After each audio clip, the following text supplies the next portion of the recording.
Welcome to Gayatri kitchen.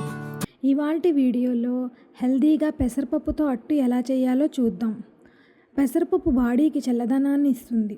చిన్నపిల్లలకు కూడా కారం తగ్గించి ఈ పెసరపప్పుతో అట్టు చేసి పెట్టవచ్చు.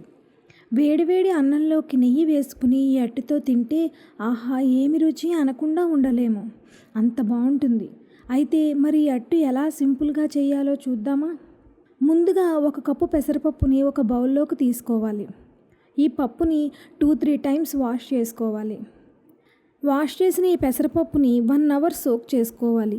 ఇలా సోక్ చేసిన పెసరపప్పుని వాటర్ లేకుండా మిక్సీ జార్లోకి తీసుకోవాలి. ఇప్పుడు ఇందులోకి అల్లం ముక్క చిన్నది, ఎండుమిరపకాయలు 10, రుచికి సరిపడా సాల్ట్, కాస్త పసుపు, చిటికెడు ఇంగువ, వాటర్ యూస్ చేస్తూ మిక్సీ చేసుకోవాలి. నేను వీడియోలో చూపిస్తున్న కన్సిస్టెన్సీ వచ్చేటట్లు మిక్సీ చేసుకోవటానికి 1/2 కప్పు వరకు వాటర్ యూస్ చేశానండి. అల్లం మరీ ఎక్కువగా వేయకూడదు, వేస్తే చేదు వస్తుంది. మిరపకాయలు కారం ఉన్నవైతే 8 తీసుకుంటే సరిపోతుంది. ఇప్పుడు ఈ దోస బ్యాటర్లో టేస్ట్ని చూసుకొని సాల్ట్ అడ్జస్ట్ చేసుకోవాలి. నెక్స్ట్ ఇప్పుడు స్టవ్ ఆన్ చేసి పెనం పెట్టుకోవాలి. పెనం హీట్ అయ్యాక నేను వీడియోలో చూపిస్తున్నట్లుగా పెసరట్టు వేసుకోవాలి. ఈ అట్టు మీద జీలకర్ర యాడ్ చేసి దోశలోకి అద్దేటట్లు నొక్కాలి. అప్పుడు 1 స్పూన్ ఆయిల్ వేసి ఎర్రగా కాలనివ్వాలి.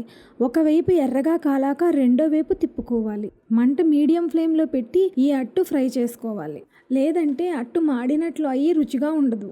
మీడియంలో పెట్టి అట్టు ఒకవైపు ఫ్రై అవ్వటానికి 1 నిమిషం 45 సెకండ్స్ పట్టింది. ఇలా ఫ్రై అయిన అట్టుని రెండో వైపుకు తిప్పుకొని బాగా ఫ్రై చేసుకోవాలి. ఈ విధంగా పెసర బ్యాటర్తో అన్ని దోశలు వేసుకోవచ్చు. అంతే, ఎంతో టేస్టీగా ఉన్న పెసరట్టు రెడీ. చాలా టేస్టీగా ఉంటుంది. వీడియోలో చూపిస్తున్నట్లు చాలా పల్చగా వస్తుంది. ఈ హెల్దీ పెసరట్లు మీరు కూడా ట్రై చేయండి. ఎలా వచ్చాయో నాతో షేర్ చేసుకోండి. Thank you for watching.